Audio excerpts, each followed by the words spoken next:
اللهم صل على سيدنا محمد وعلى آل سيدنا محمد. أعوذ بالله من الشيطان الرجيم. بسم الله الرحمن الرحيم. الحمد لله رب العالمين، والصلاة والسلام على سيد المرسلين وعلى آله وصحبه أجمعين. رب اشرح لي صدري ويسر لي أمري واحلل عقدة من لساني يفقه قولي. سبحانك لا علم لنا إلا ما علمتنا إنك أنت العليم الحكيم. ولا حول ولا قوة إلا بالله العلي العظيم. Kitab Faridatul Faraid, muka surat 13. Muka surat 13, baris yang ke-12 daripada atas. Muka surat 13, baris yang ke-12 daripada atas. Qala al-muallifu rahimahullahu ta'ala wa nafa'ana bi'ulumihi amin.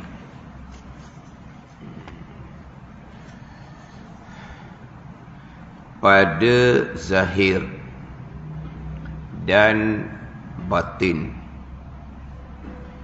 pada ketika kecil dan besar, dan pada dahulu daripada jadi nabi, dan kemudian daripada jadi nabi. Pada zahir dan batin, koma situ. Pada ketika kecil dan besar,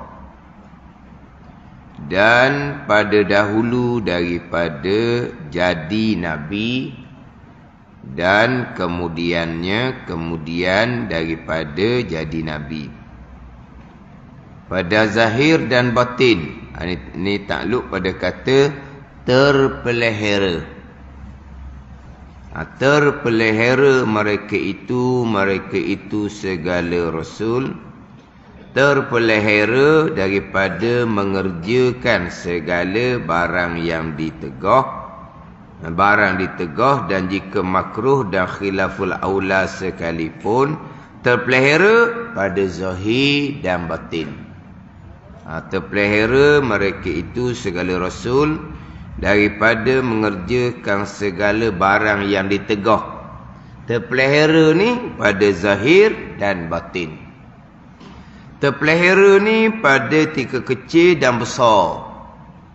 Terpelihara ni pada dahulu daripada jadi nabi, dan kemudian daripada jadi nabi. Ini sambungan makna kepada sifat amanah. Sifat amanah, sifat yang kedua daripada 4 sifat yang wajib atas mukallaf mengetahui serta berpegang secara tafsil. Sifat yang kedua daripada 4 sifat yang wajib atas mukallaf mengetahui dan berpegang secara tafsil. Wajib atas mukallaf mengetahui dan berpegang secara ijmal. Allah, Nabi, Rasul, sedang Rasul alaihi wassalatu wassalam, pilihan Allah, pastilah bersifat dengan sifat kamal basyari, sempurna nisbah seorang manusia. Itu wajib atas mukallaf mengetahui dan berpegang secara ijmal, secara ringkas. Adapun sidik, amanah, tabligh, fatanah, itu secara tafsil, yang wajib atas mukallaf mengetahui dan berpegang. Jadi yang kedua sifat amanah. Sifat amanah terjemahan biasa kitanya adalah kepercayaan. Kepercayaan itu terjemah daripada bahasa Arabnya amanah. Kemudian terjemah bahasa Melayu kepercayaan. Sebab amanah ni bahasa Arab. Sidik, amanah, tabligh, fatanah, keempat-empat tu bahasa Arab lah ke? Dia sama dengan sifat Allah Ta'ala lah. Wujud, kidam, baqa' sampai kaunuhu mutakalliman, bahasa Arab lah ke? Tetapi lawan dia bahasa Melayu. Gitu je lah. Wujud, kidam, baqa' sampai kaunuhu mutakalliman, bahasa Arab. Sidik, amanah, tabligh, fatanah, bahasa Arab. Sifat mustahil lawan kepada sifat wujud, kidam, baqa'. Sidik, amanah, tabligh, fatanah dengan bahasa Melayu. Sidik lawan dia dusta. Sidik lawan dia kazib lah. Kazibun, kizbun atau bahasa Arab. Tapi sidik bahasa Arab. Lawan dia dusta. Amanah bahasa Arab. Lawan dia khianah. Khianah bahasa Arab juga. Tabligh bahasa Arab. Lawan dia sembunyi wahyu. Lawan kepada tabligh adalah kitman. Itu kalau bahasa Arab lah. Tapi kita gitulah. Sifat wajib bahasa Arab. Sifat mustahil bahasa Melayu. Jadi amanah ni bahasa Arab.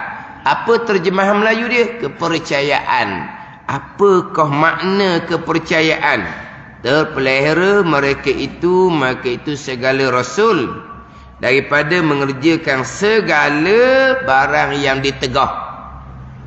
Segala barang yang ditegah. Dan jika makruh dan khilaful aula sekalipun terpelihara. Terpelihara ni lah pada zahir dan batin. Dia makruh ni barang yang ditegah. Haram memanglah barang yang ditegah. Makruh pun barang yang ditegah. Makruh pun barang yang ditegah. Tapi tegahan yang tidak putus. Haram barang yang ditegah, tegahan yang putus. Tu je beza dia. Kita kalau sebut kata makruh, makruh je. Makruh je apa? Hak Tuhan larang, hak Tuhan tegah. Makruh ni bahasa Arab, bahasa Melayu makna apa makruh? Dalam kita wajib bahasa Arab jadi bahasa Melayu. Haram bahasa Arab jadi bahasa Melayu. Makruh bahasa Arab jadi bahasa Melayu. Cuma perkara yang mubah, hukumnya ibahah, tak ada. Kita retinya harus. Kita dah reti ibahah, mubah kita dah reti harus. Tak apalah. Waktu bahasa Melayu betul-betul. Wajib, haram, makruh bahasa Arab tapi jadi bahasa Melayu. Yang kelirunya satu. Dia Arab dengan Melayu ni bunyi sama tapi beza. Bahasa Arabnya sunnatun. Bahasa Melayu sunat. Jadi nak jadi bahasa Melayu tapi dekat dengan bahasa Arab. Tapi jadi dekat-dekat. Jadi kalau kata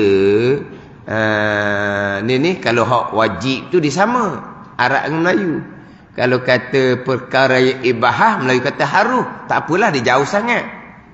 Hak dekatnya apa? Sunnatun. Melayu sebut sunat. Maka timbul keliru. Sunnah dengan sunat ni apa beza? Sunnah dengan sunat apa beza? Sunnatun mana ni? Sunnatun hukum 5. Itulah sunat. Sunnatun bahasa Arab, sunat bahasa Melayu. Bukan sunnatun dengan makna tariqah. Tu sunnatun dengan makna sunnah Rasul. Ada yang wajib, ada yang sunat. Itu sunnah tariqah perjalanan nak Rasul bawa. Ada ni. Sunnah sumber agama, Al-Quran dan sunnah, itu sunnah pergi pada hadis. Al-Quran dan sunnah, sunnah itu pergi pada hadis. Sumber agama yang kedua. Sunnah ni hak apa hak Nabi perbuat, itu perjalanan, ada hak wajib, ada sunat. Sunnatun hukum 5. Sunnatun hukum 5 itu pergi kepada sunat bahasa Melayu.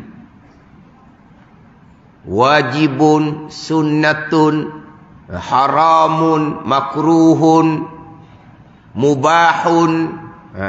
Hak ibahah tu. Hak harus tu. Sunnatun bahasa Arab hukum 5, bahasa Melayu sebut sunat. Hak dibicara bab sunnah, ni sunnah Nabi ni. Hak Nabi amal. Hak sunnah Nabi, hak Nabi amal ni, hak wajib pun dipanggil sunnah, hak sunat pun panggil sunnah. Dia tengok sunnah tu sunnah mana? Sunnah sumber agama yang kedua, Al-Quran dan sunnah, itu hadis. Jadi makruh ni apa? Kalau bahasa Melayu sebenarnya, makruh ni perkara yang dibenci oleh Allah. Kita kata makruh je, hak Tuhan benci je. Tak ada. Sebab apa? Sebab tak erti makna. Makruh je. Apa makna makruh? Perkara yang dibenci oleh Allah je. Dia maksud je di situ maknanya tidak dijanji dengan seksa. Itu je.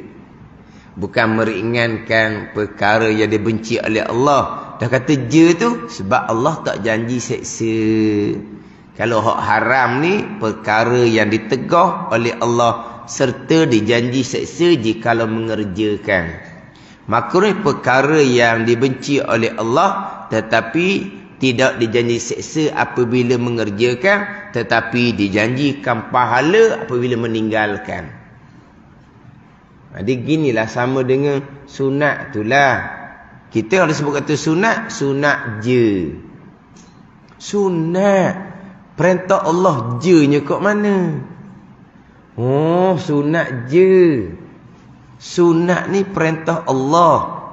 Je tu dengan makna tidak ada janji seksa apabila tak buat. Situ je lah.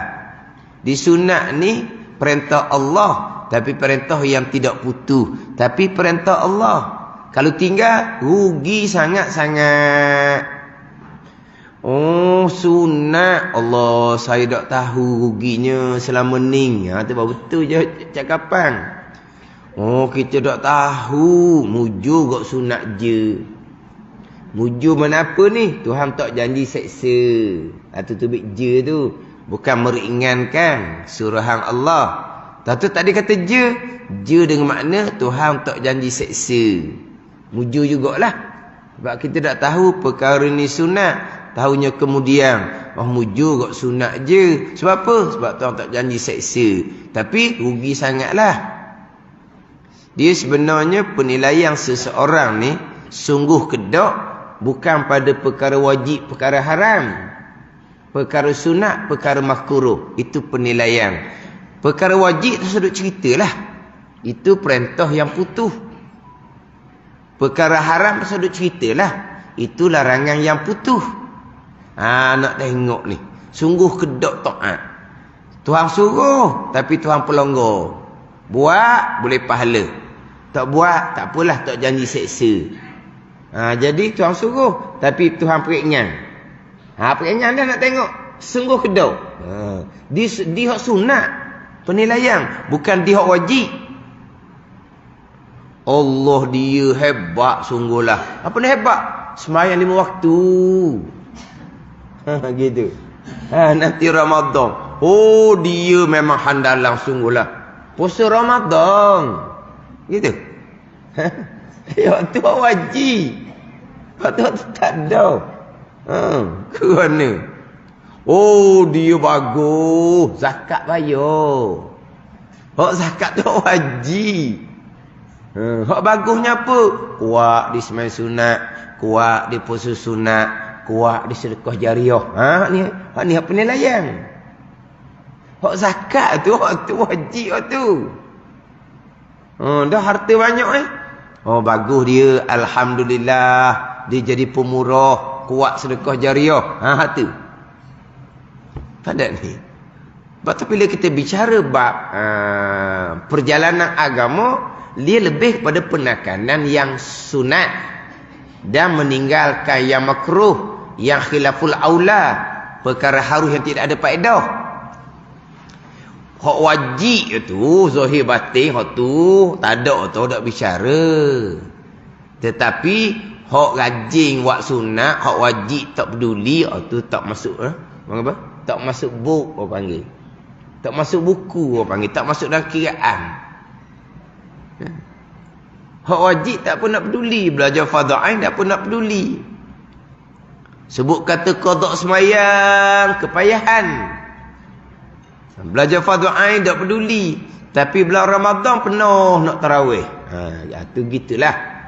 Ada ni. Kuliah fardhu ain maghrib tak timbul. Kuliah fardhu ain maghrib tak timbul mari pun. Tarawih lepas isyak sekeluarga dia bawa, habis cucu cicit dia bawa. Hak dalam buah pun dia bawa juga. Dadak ni tambah je ni. Ada ke ustaz dalam buah pun bawa juga masa tarawih. Cerita je, tak ada orang bawa dalam buah tu. Tapi nak ceritanya, habis cucu cicit dia bawa tarawih. Kuliah fardhu ain maghrib tak peduli. Kuliah duha, alasan disibuk siang hari. Tak sibuk mana pun, buat sibuk. Orang sibuk, dia luangkan masa. Orang tambuh, tak sibuk, buat sibuk. Gitu je lah. Dia rajin tu tarawih sunat. Tarawih sunat, hak wajib-wajib macam mana? Semayang masa muda-muda dulu cukup lah ke dah ke? Ada tinggal tak semayang? Kalau cerita bak tinggal semayang, biasa lah. Kemarin RTM, saya memang ambil peluang sungguh radio ni. Sebab radio ni dia mana? Liputan di luar. Dan memang hak Terengganu FM tu, hak pukul 6 petang tu memang dia panggil apa? Rating. Pada rating? Faham rating? Dia panggil rate itu. Rating dia. Apa? Dia rating dia tinggi. Sebab dia punya tu dia ada kajian. Dia tahu. Orang buka ke tak buka ke, dia punya pancaran dia tu. Dia tahu. Mana pukul 6 petang tu memang rating dia tinggi. Mana ramai orang buka radio ni. Jadi memanglah saya ambil peluang sungguh. Macam kemarin bukan masuk tajuk Hik Nipah pun lagi. Hik Nipah dia tajuk lain. Cuma bicara bab syarat. Ini bukan perkara yang mewajibkan mandi. Hik Nipah. Saya bicara tekan lah. Tekan hal darah tanda, tekan hal beranak. Hal ni saya tahu dah. Saya tahu dah. Ramai orang dok semayang. Memang ada orang komen dia kata perempuan nak beranak ramai tak semayang. Tahu dah. Dan ada orang komen dia kata jururawat di hospital Terengganu kita ni memang dia suruh semayang. Dia nasihat semayang, baguslah. Maknanya tapi ramai hak tak peduli. Itu atas dia lah. Tapi ramai tak semayang. Tapi nak cerita ni orang yang kemudian dah. Dia maknanya kiraannya bab semani dijaga, amal sunat dia banyak. Bila balik cerita bab tak semayang masa beranak, tak semayang sebelum beranak, tak semayang keluar tanda, memang ramai orang hak tak semayang. Ya sungguh ramai tak semayang. Betul? Ramadan nak tarawih. Pandai ni. Ramadan nak tarawih. Kalau hak wajib tak cukup. Hak wajib tak cukup. Tiang agama tak cukup. Nak beranak tu sehari 2 hari tak semayang dah. Oh, mati beranak, mati syahid. Mati syahid macam mana meruntuhkan agama? Mati syahid macam mana? Hak tak semayang tu mazhab Hambali tak kafir lalu dah. Mati nak syahid macam mana? Mazhab Hambali kata kafir hak tinggal semayang tu. Orang kafir mati syahid ke? Faham tak ni? Kita bicara seumpama tu, tak apalah, bertaubat. Ni kewajipan tak sempurna.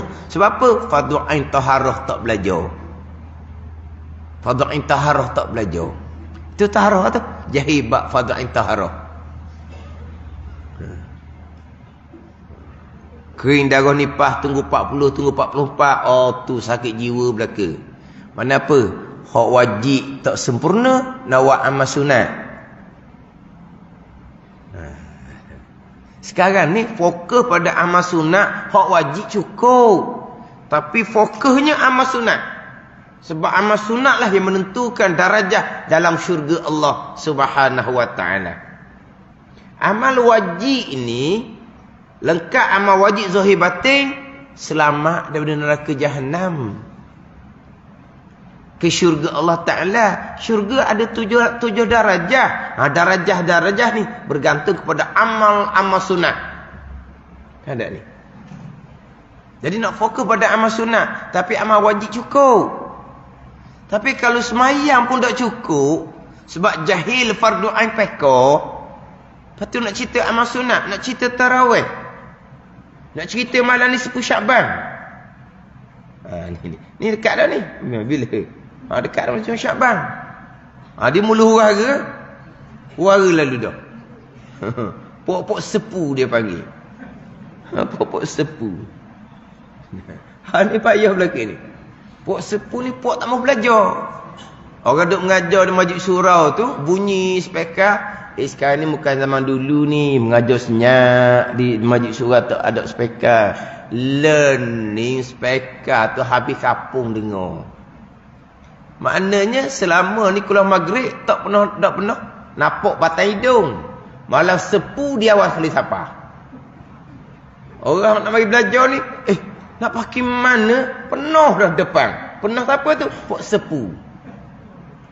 Bukan marah mari sejik surat. Malam sepu. Mari nak buat apa?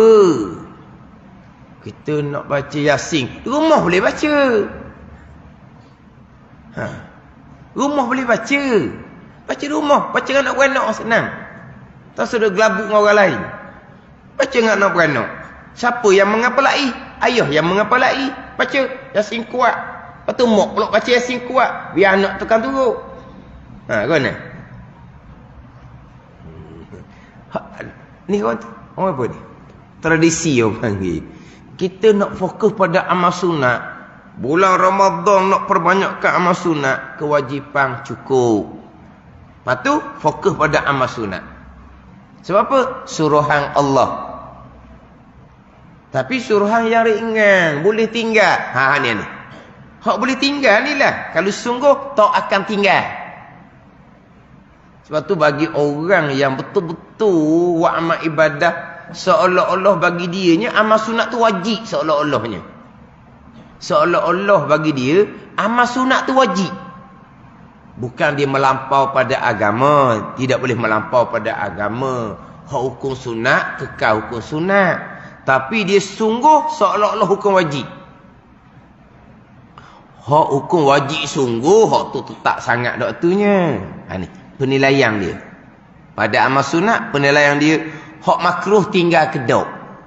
Hak haram ada cerita dah tu. Oh bagus dia tak berjudi. Bagus dia tak minum arak. Bagus dia tak berzina. Hak tu hak haram. Memang tak dah. Kerana bagus dia budu tak makan. Baru comel. Marah dia orang latang pula tau. Kalau bagus dia budu tak makan. Apa? Makruh. Tak perhati tau. Hak tu lah. Hak tu kan hak jadi selera makan. Oh, budu peta jering. Bagus dia. Peta jering tak buah mula. Dengar dia orang minat kok. Allah lah. Hak tu lah. Hak ni hak jadi selera makan. Kalau tak ada peta jering tu kok. Allah lah nak makan bayar. Makruh. Apa makruh? Perkara yang dibenci oleh Allah Subhanahu wa ta'ala sebab dia menyebabkan berbau. Pada ni. Yang dituntutnya wangian. Bukan hak busuk-busuk. Tapi orang sedap tau. Cakap boleh lah. Sebab kebetulan tak boleh bermulut. Tak boleh bermulut dan tak pernah bermulut. Tak boleh. Peta ke jering ke ada selagi. Wah kedah. Jadi penilaian dia hak makruh. Sebab apa? Perkara yang dibenci pada syarak. Di Rasul tak buat perkara ni. Makruh tak buat, Rasul tak buat. Sebab apa? Syarak Allah Ta'ala benci. Mana mungkin Rasul pergi buat perkara yang Allah Ta'ala benci? Ini amanah Rasul terpelihara daripada mengerjakan perkara yang ditegah. Perkara yang ditegah. Dan jika makruh dan khilaful aula sekalipun. Makruh pun Nabi tak buat. Saya sebut mengelepasnya. Tu Nabi melarang daripada kencing berdiri. Kemudian Nabi pernah kencing berdiri. Hak tu Nabi nak menyampaikan hukum. Yang mana larangan sebelum tu Nabi larang kencing berdiri. Bukan larangan yang haram. Sebab Nabi pernah buat. Nabi pernah buat. Jadi Nabi kencing berdiri kerana nak menyampaikan hukum. Kerana nak menyampaikan hukum. Maka tidak makruh lah ni. Sebab dengan Nabi. Bukan wajib kerana tabligh. Tapi kalau kita yang kencing berdiri, hukumnya makruh. Melainkan kalau kita ada penyakit. Penyakit kita macam mana? Kalau kita kencing duduk, lambat boleh semayang. Sebab lambat berhenti. Kalau kencing berdiri, cepat boleh semayang. Maka tidak dimakruhkan kencing berdiri. Tapi kencing berdiri ni, memang kalau sekolah-sekolah dulu kok, tak ada tempat kencing duduk. Memang kencing berdiri sebab dibuat tempat kencing tu panjang tu. Kalau masa sekolah dulu lah. Sekolah sekarang tak tahulah. Sekolah dulu, tempat kencing lelaki tu panjang tu. Pakat Tyler lah. Macam situ lah. Tak ada. Dia memang panjang. Tempat kencing. Berdiri belakang lah. Zaman budak-budak dulu lah. Sekolah sekarang tak tahulah. Dia memang gitu. Dan sekarang pun memang ada tempat kencing berdiri. Di sebelah lelaki tu, ada tempat kencing berdiri. Hak makruh tu makruh lah. Satu perkara yang nak kena jaga, terbuka aurah. Sebab itu di luar. Hukumnya haram, bukan makruh dah. Makruh kencing berdiri. Kalau terbuka aurah, kamu tengok apa? Orang tengok tak tengok tu hal dia. Tapi kalau terbuka aurah di hadapan orang, hukumnya haram. Dia tak tengok pun. Dia tak tengok tu selamat dia. Ni hak tak selamat ni. Kalau kencing berdiri hak tandas lelaki ya. Memang dia ada bubuh sikit lah dinding. Kecil sangat dinding tu. Dia nak kena buat dinding banyak pakai belakang. Barulah terlindung aurah. Ni makna makruh kencing berdiri. Kalau aurah terbuka, hukumnya haram. Memang ada orang dia kena kencing berdiri lah. Tapi hukum asalnya adalah makruh. Kita maklum kan, selepas Nabi Mi'raj, bermula daripada waktu Zuhur, Jibril AS datang solat di hadapan Nabi. Nabi pun turut solat Jibril AS. Kemudian para sahabat turut solat Nabi SAW. Jibril bukan tu imam. Jibril guru. Kalau Jibril tu imam, Nabi SAW jadi makmum. sahabat tak ikut Nabi. Sebab makmum tidak boleh ikut seorang makmum yang lain. Jadi Nabi bukan makmum. Jibril bukan tok imam. Jibril guru. Jadi Nabi semayang ikut sebagaimana guru. Jibril AS ajar. Tapi bukan Jibril itu tok imam. Nabi itu imam. Kemudian diikuti oleh para sahabat di belakang. Ambil faham molek sini ni. Jibril AS datang solat bersama dengan Nabi SAW dan para sahabat radhiyallahu anhum selama 2 hari. Dan 10 waktu. Hari yang pertama bermula zuhur sampai ke subuh. Hari kedua bermula zuhur sampai ke subuh. Tapi hari pertama Jibril sembahyang di awal waktu. Hari yang pertama. Hari yang kedua Jibril AS solat di akhir waktu. Habis solat, habis waktu. Kita maklum kisah tu kan. Kan lepas Isra' Mi'raj difardukan sembahyang. Subuh belum sembahyang lagi. Nabi kembali ke Mekah sebelum subuh. Jadi subuh belum sembahyang lagi. Jibril datang ajar solat adalah pada waktu zuhur. Zuhur zahara, nyata. Apa nyata? Nyata solat pertama adalah pada waktu zuhur. Jibril datang solat selama 2 hari. Hari pertama di awal waktu, hari kedua di akhir waktu. Kemudian dinyatakan bahawa sembahyang adalah antara 2 waktu. Hari pertama waktu masuk, hari yang kedua waktu berakhir. Sembahyang itu antara 2 waktu. Bainal hazainil waqtaini, antara 2 waktu ni. Waktu yang pertama hari di awal waktu, hari pertama. Waktu yang kedua, hari kedua di akhir waktu. Jadi sembahyang ni antara 2 waktu tu.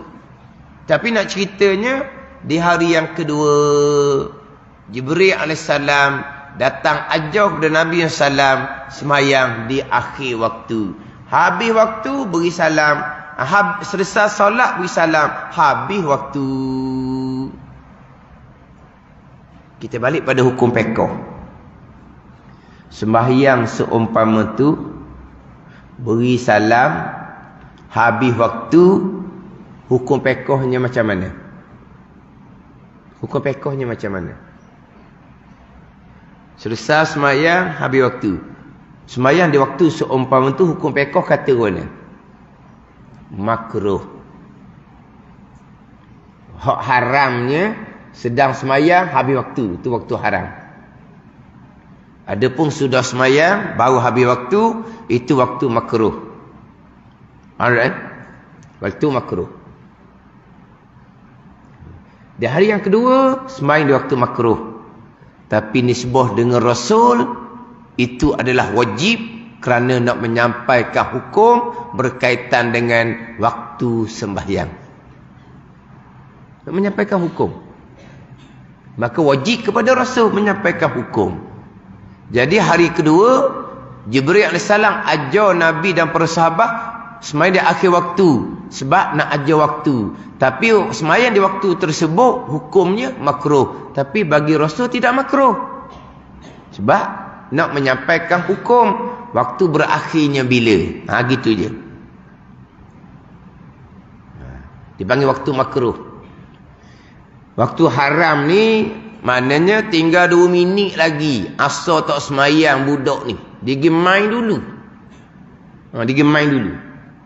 Dia balik tu, kamu ni sedap-sedap pergi bermain ni, asal solat dah lagi. Dak pergi main, dak pergi mak. Nak solat ni. Tengok 2 minit lagi nak maghrib. Oh, baru nak solat. Dan kalau budak ni besar dah kena hukum. Sebab apa? Haram buat seumpama tu. 2 minit mana sempat solat 4 rakaat. Dia buat macam mana tak tahulah, Charlie Chaplin. Salam orang dak bang maghrib lagi. Tetap haram solat waktu tu. Kalau kita katalah 5 minit lagi nak maghrib, tu sempatlah 4 rakaat asar. Hukumnya makruh seumpama tu. Tapi dia baca surah panjang 2 rakaat, orang pun bang maghrib, tetap makruh juga, tak jadi haram. Ada ni. Kalau waktu tu 2-3 minit tak sempat 4 rakaat, tapi dibuat express, dia boleh selesai salam, barulah orang azan maghrib. Tetap haram. Dikira waktu tu bukan kira kepada kita buat semayang. Sekarang kalau 5 minit, sempat tak 4 rakaat 5 minit? Sempat. Tapi dia baca doa iftitah, dia baca surah. 2 rakaat orang pun bang maghrib. Tak haram. Makruh tu makruh lah. Ada ni. Tapi orang tua jangan salah ajar. Salah ajar macam mana? Jangan semayang. Jangan semayang. Waktu haram jangan semayang. Dia kalau semayang haram kerana waktu tu. Sebab waktu panjang, kenapa tak semayang awal pergi main, lepas tu barulah pergi bermain. Salah situ. Tapi semayang di waktu tu hukum dia semayang. Haram kerana waktu. Tapi kalau mak ni tak faham, jangan semayang. Sebab apa? Haram semayang waktu tu. Lepas tu, apa panggil apa? Tinggal sembahyang. Apa hukum? Lagi haram. Ni salah pengajaran tu. Dok semayang, nanti siap, kena hukum. Main ke? Tu suruh semayang. Tapi semayang tu haram di sebuah waktu. Tapi semayang tu wajib. Semayang tu wajib. Ada ni. Maknanya semayang segera. Lepas tu otang duk tangan lah. Nanti dia semayang dia main dua siap. Jangan otang lagi. Tak faham nak semayang dia kan. Semayang dia siap. Ulu tangan. Apa buat perangai gini ni? Haram semayang waktu ni. Tapi budak tu belum balik lagi.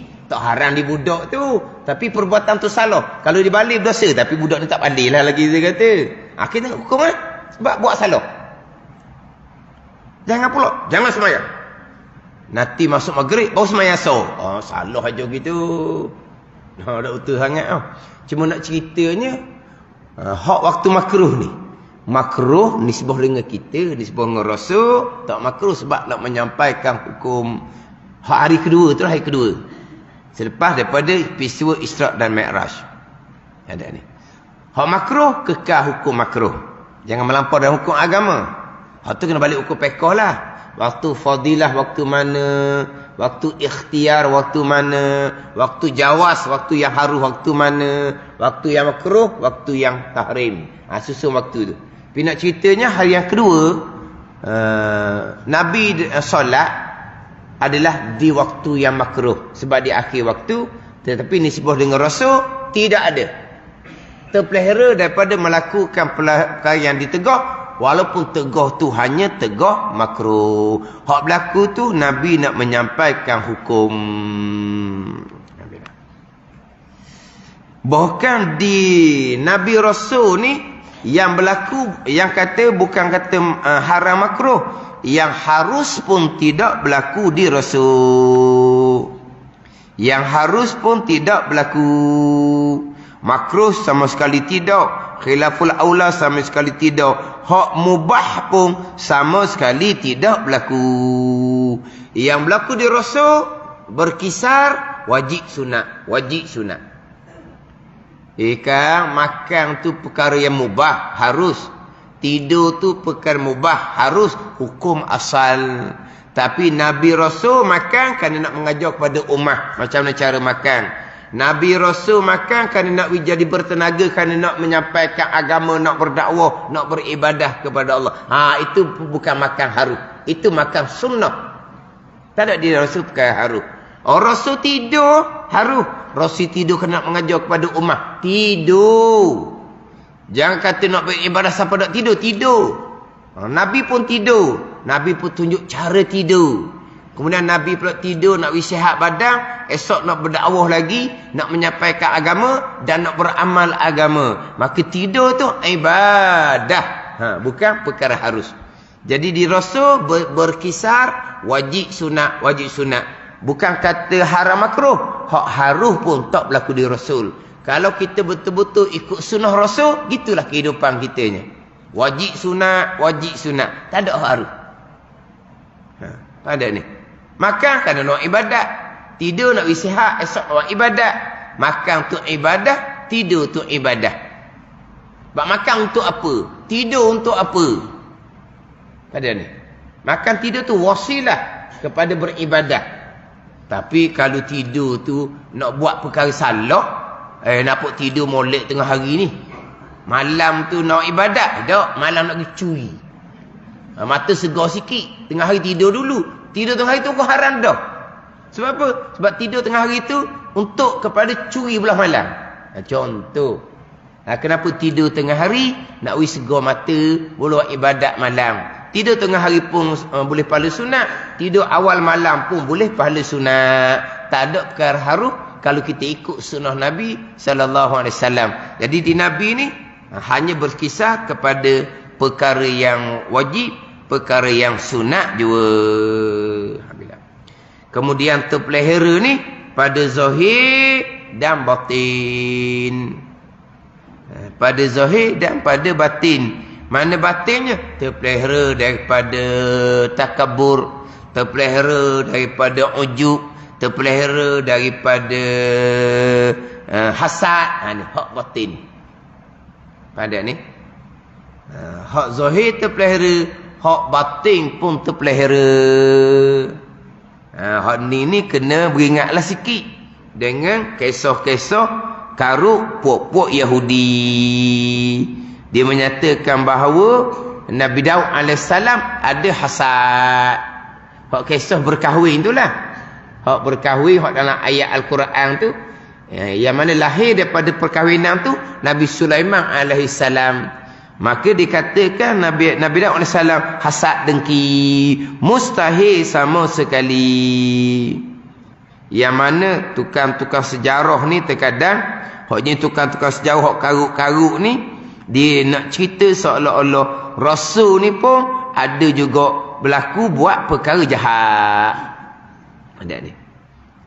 Dia hak nak buruk ke Rasul ni adalah puak-puak Yahudi.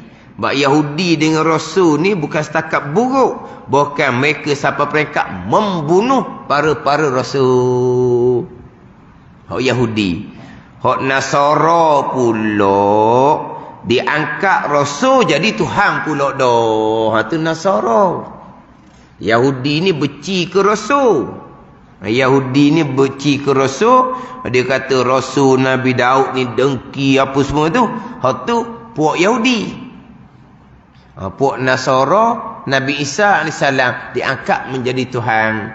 Kita ummah Nabi SAW sederhana, mengasihi Nabi SAW, tetapi Nabi hamba Allah, Nabi Rasulullah, Nabi bukan Tuhan. Dia sederhana. Yahudi benci, Nasara kasih sangat sampai jadi Tuhan. Pada ni syariat Nabi SAW, ummah Nabi sederhana, kasih cinta kepada Rasul, tapi Rasul adalah hamba Allah, Rasul bukan Tuhan. Jadi adalah kisah-kisah seolah-olah seperti Rasul ni ada juga sifat-sifat hati yang tak baik. Mustahil sama sekali. Sebab sekalian Nabi-Nabi dan Rasul bersifat dengan sifat amanah, terpelihara daripada mengerjakan perkara ditegah, sama ada zahir ataupun batin.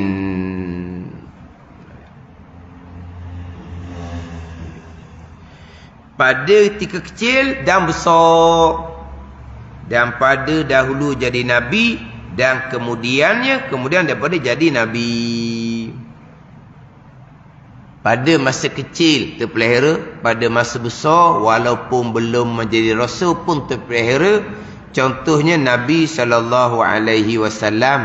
Kalau cerita berkaitan dengan sejarah Nabi SAW, daripada budak lagi tak pernah buat karuk pun. Tak pernah.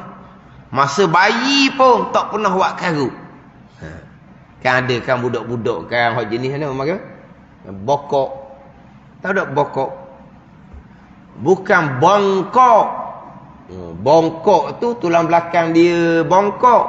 Bokok. Kau sebut mana Terengganu?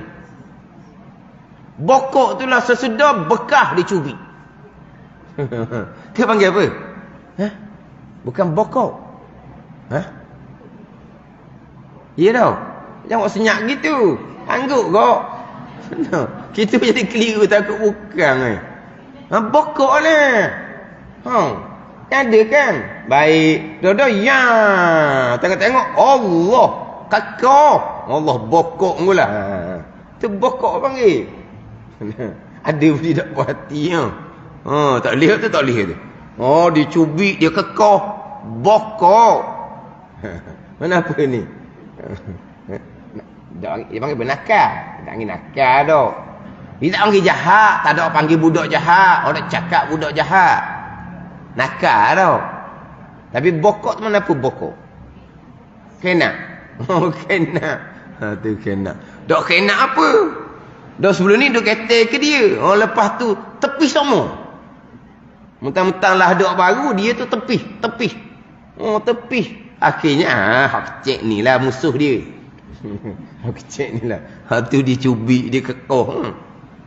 Mana bokok. Tapi kalau balik bersejarah Nabi SAW tidak pernah buat sebarang kesalahan walaupun pada masa budak, selain daripada banyak pakai mencari adah. Di Nabi ni bukan kata terpelihara daripada melakukan kesalahan daripada kecil, bukan berlaku benda-benda pelik ketika Nabi tu kecil lagi. Ada ni benda pelik ni yang berlaku pada Nabi SAW pada masa kecil ni masyhur di kalangan orang Arab. Ada ni. Sampai ke mak angkat Nabi SAW serah pada keluarga Nabi semula. Tak berani dah. Nak pelik apa? Pelik ni manusia ni. Mana budak yang pelik. Sebab apa? Luar biasa budak ni. Kalau zaman sekarang kau masuk FB viral lah. Budak sakti lah dia panggil tau. Dia sungguh ni.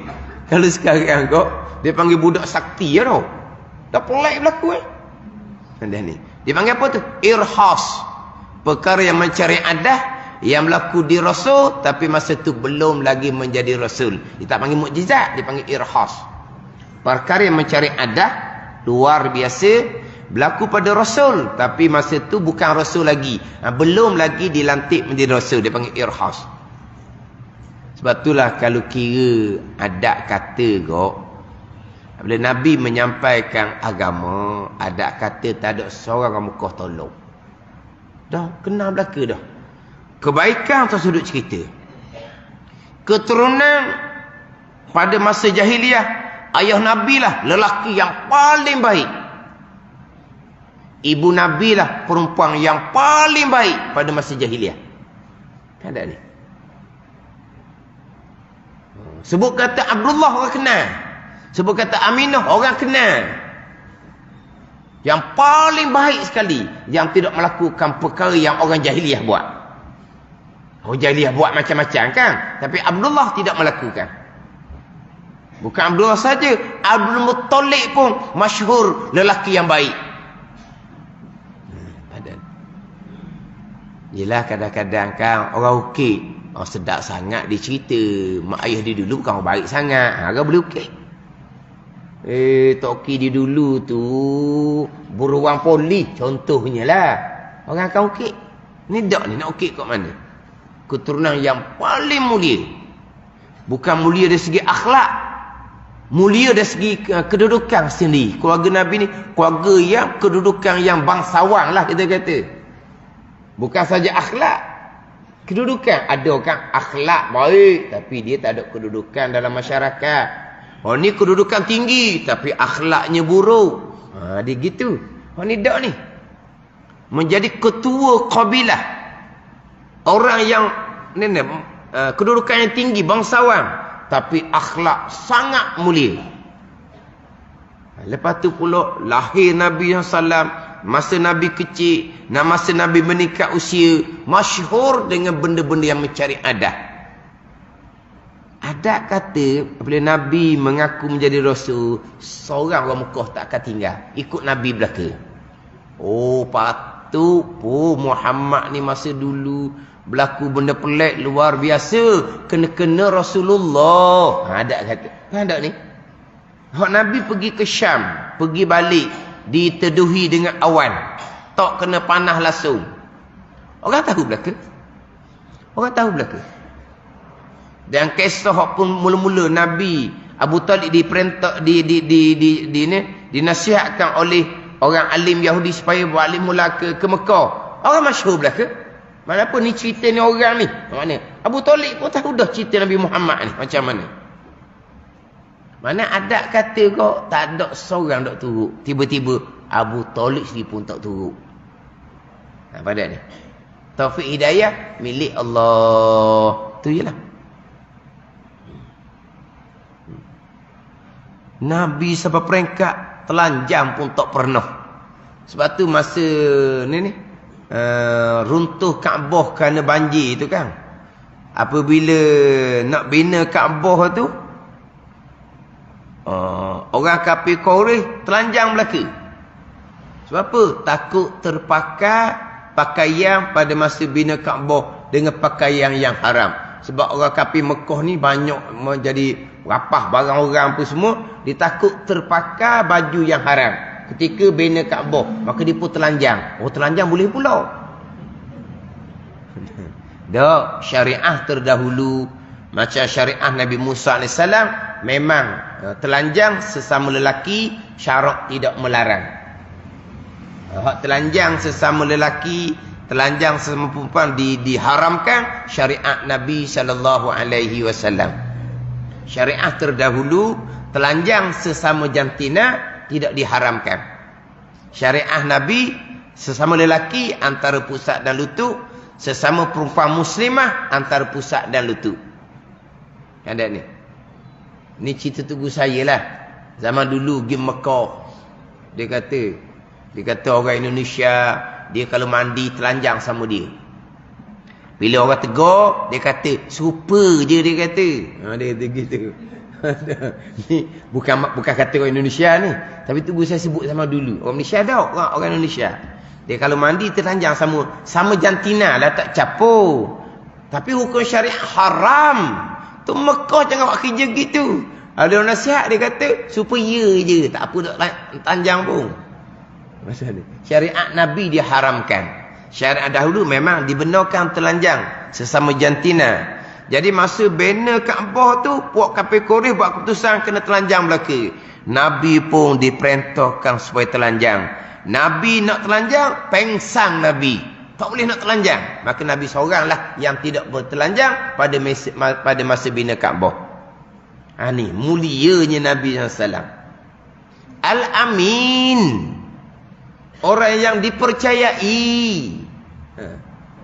Tiba-tiba apabila Nabi isytihar sebagai Rasulullah, apa-apa kerak je hak tu, masing-masing kata macam-macam. Walahal berlaku perkara yang mencari adah daripada budak lagi. Selepas mengaku menjadi Rasul pula, mukjizat pula. Mukjizat Nabi lah mukjizat yang paling banyak sekali. Tak pakai juga. Sebab apa? Taufik hidayah milik Allah.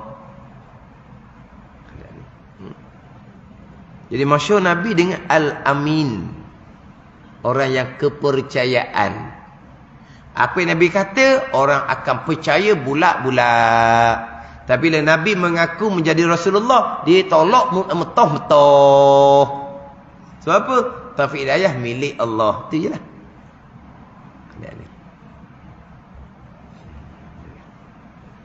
Jadi terpelihara ni daripada mengerjakan perkara dia tegak pada masa kecil dan besar. Dan pada dahulu jadi Nabi, dan kemudian daripada jadi Nabi.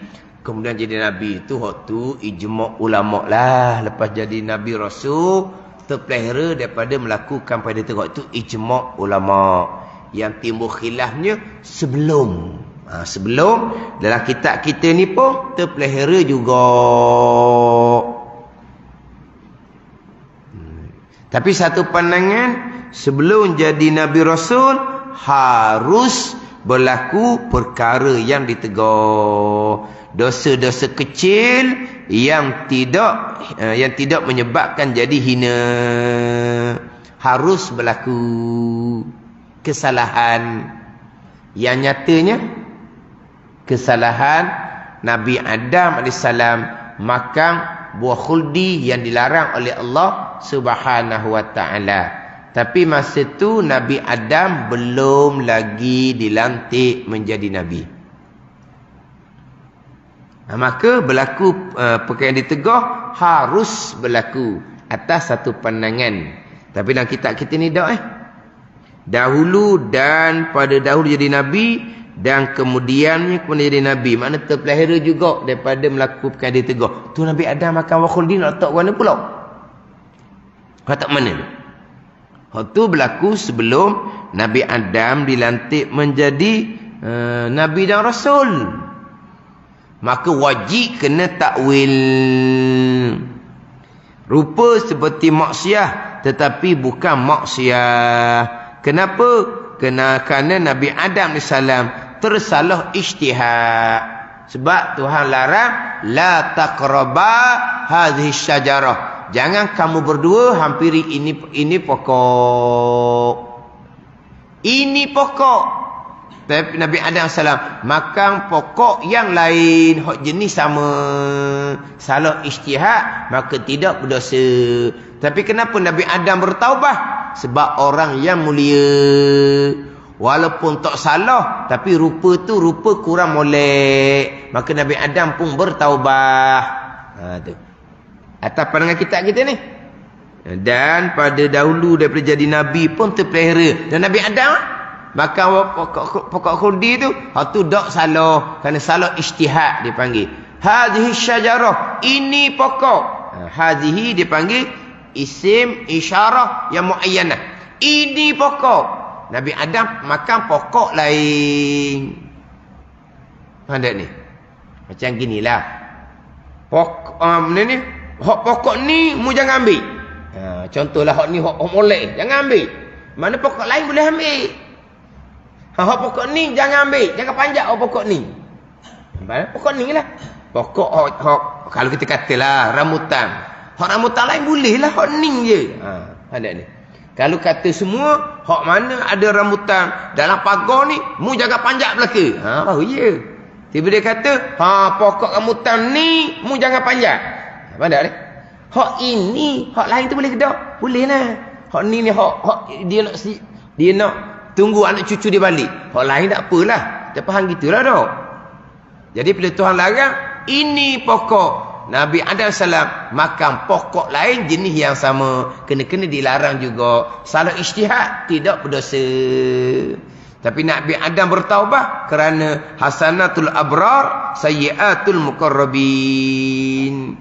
Bagi orang biasa-biasa, itu tak salah. Tapi bagi orang hampir dengan Allah Ta'ala, itu sudah menjadi satu kesalahan. Sebab itu Nabi Adam bertaubah. Adapun atas pandangan, sebelum jadi Nabi, harus berlaku, harus terjadi perkara ditegah, maka tak pelik Nabi Adam salam melakukan perkara ditegah oleh Allah kerana masa tu belum lagi menjadi seorang Nabi dan Rasul. Ada pandangan tu. Kita tak ni. Terpelihara pada dahulu jadi Nabi dan kemudiannya. Kemudian jadi Nabi waktu ijma' ulama. Tak akan berlaku kesalahan. Kemudian jadi Nabi. Hak dahulu-dahulu ni sebelum-sebelum Nabi Adam salam kan masa tu belum jadi Nabi lagi. Satu pandangan harus berlaku.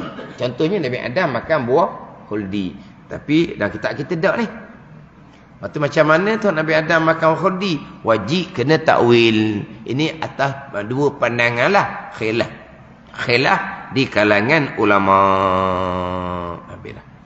Ada mustahil lawannya lawan amanah. Iaitu lawan amanah khianah. Apa dia khianah?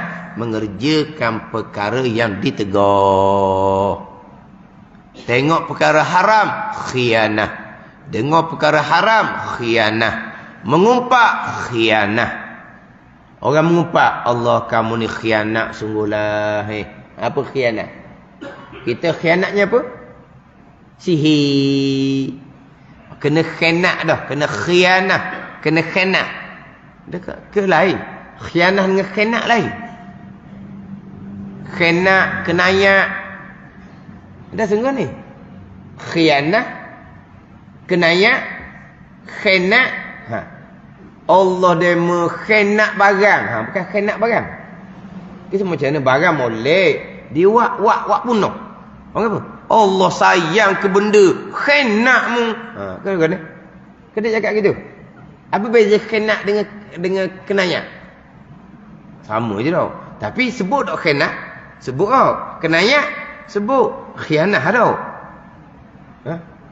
Dok kita khianat ni sihir. Kita faham khianat sihir. Betul tu. Sihir tu khianat lah. Mengerjakan perkara ditegur. Tapi khianat ni umum. Tengok benda yang diharamkan. Khianat. Pada ni. Tidak amanah dengan mata yang dikurniakan oleh Allah. Dengar perkara yang diharamkan. Khianat. Tidak amanah dengan pendengaran yang dikurniakan oleh Allah Subhanahu wa ta'ala. Wallahu a'lam.